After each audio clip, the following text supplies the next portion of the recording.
Hello students, once again I welcome you to my biology class. Myself Shahnawaz, Biology Department, St. Joseph PU Science College, Vijaypur. Students, in the last video we have discussed about one of the phylum regarding about the phylum Coelenterata we have completed. Let's in today's class we will discuss one more animal kingdom phylum, that is what phylum Ctenophora. Students, this is one more important special phylum which we are going to see in the animal kingdom, students. Basically what happens here, so Ctenophora is included under the, it is a link between the phylum Coelenterata and the phylum Platyhelminthes. So how exactly these group of animals shows the different type of characteristics, that we will discuss one by one. Students, Ctenophora, as Ctenophora are known for their beauty and delicate nature. So moreover, in whole animal kingdom, the phylum Ctenophora animals are basically looks very beautiful for the they are very much beautiful in nature. Okay, so basically they are even delicate also. Okay, they looks very beautiful as well as they have a very delicate nature body structure, students. Okay, so they are commonly known as sea gooseberries, comb jellies or sea walnuts. So these are the some common names of these group of animals, students. Sea gooseberries, comb jellies or sea walnuts. For their body shape, by their body structure, basically they are going to be considered as in such names. Okay, so nematocytes are totally absent, so they are also called cnidarians. Students, Cnidaria, the phylum Coelenterata is also called as what? Cnidaria, we have said. Cnidaria, they are called because of presence of cnidoblasts. Whereas in this group of animals, Cnidaria means nematocytes, the stinging cells, which are totally absent. But they are going to be considered as what? That's reason nematocytes are absent, though so they are called as what here? Cnidarians. So their common name is considered as what here? Cnidarians. They are exclusively marine, students. So as basically Ctenophora are acoelomate, the body cavity is going to be absent. No body cavity is going to be found here. Diploblastic, going to have two germ layers, outer ectoderm, inner endoderm germ layers, and tissue level of organization, the body structure, the body is made up of group of cells. So it is going to basically shows what here?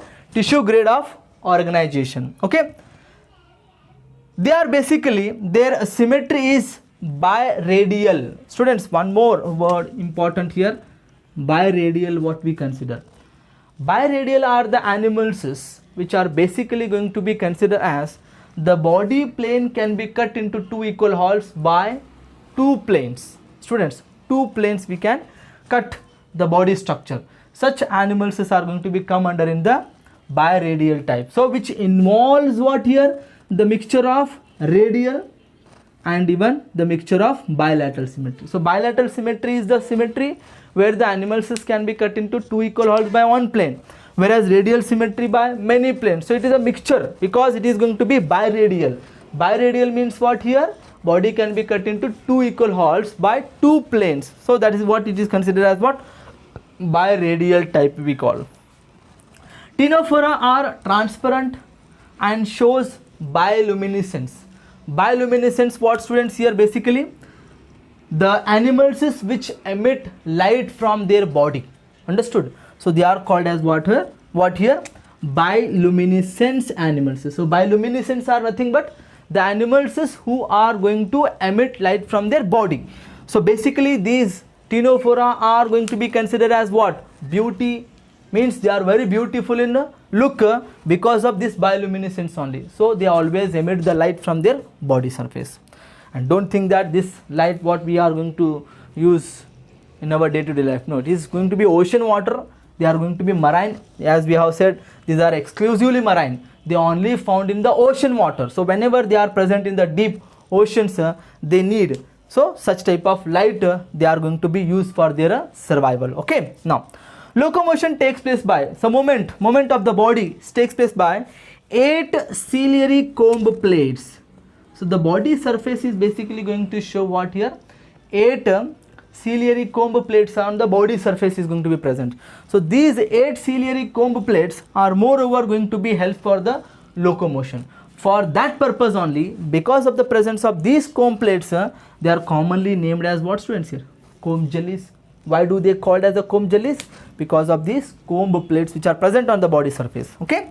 Digestion is extra or intracellular. Basically, the digestion may occur inside the cell or outside the cell. It may also take place, students. Okay.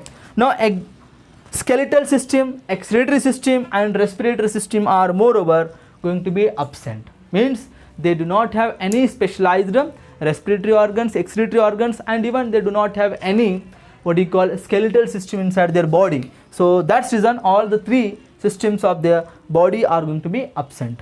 Okay. Now, so they are carnivorous. Students, carnivorous, the animals which feed on the organisms or the other animals. So they are going to be carnivorous.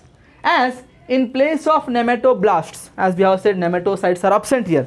In place of nematoblasts on the tentacles, the special cells, there are special cells are going to be called lasso cells are present, students. The lasso cells. So instead of the nematocytes, stinging cells, nidoblasts which are present on the tentacles, instead of that there are some other cells are present. So these cells are called as what here? Lasso cells are present. So same way these lasso cells helps in what? Capturing prey. As the nidoblasts, stinging cells inside the nidaria, coelenterata helps for the capturing prey, means in the finding of food and all. Same way they are also going to use these lasso cells for the same purpose, that is capturing of prey, food. Okay. So they are hermaphrodite. Students, very important word, hermaphrodite. So hermaphrodite means what? Basically they are bisexual. Means the 2 sexes are present in the same individual. Male and female are going to be present in the same individual. They are going to be called as what here? Hermaphrodite we call. So reproduction is by only sexual means. Even though they are bisexual, they are not going to show any of the asexual type of reproduction. So moreover they are going to show only the sexual type of reproduction, and the fertilization takes place externally. So fertilization is external. Means what? The fusion of male and female gamete is taking place outside the body. Then it is called as what? External fertilization we call, students. So moreover the animals who show the process of fusion of male and female gamete outside the body, they are usually called as what here? The external fertilization we are going to call. So development is moreover indirect type. Means there is a compulsory larval stages. Means larva is going to be come here. So larva undergo changes to become an adult. So metamorphosis what we have said. So that is going to be come under in this group of animals also. So here the free living Cydipede is a larval stage. Means Cydipede is a stage that is called as what? Larva of this group of animals. Okay. So moreover these are the some important general characteristics of this group of Ctenophora animals. That the examples are given in your textbook. There are 2 examples they have given, that is Pleurobrachia and Ctenoplana are the 2 important examples are mentioned in the textbook, in the NCERT textbook of the phylum Ctenophora. Understood, students? So this is what about all the important things regarding about the phylum Ctenophora. I hope you all understood. Thank you for watching the videos.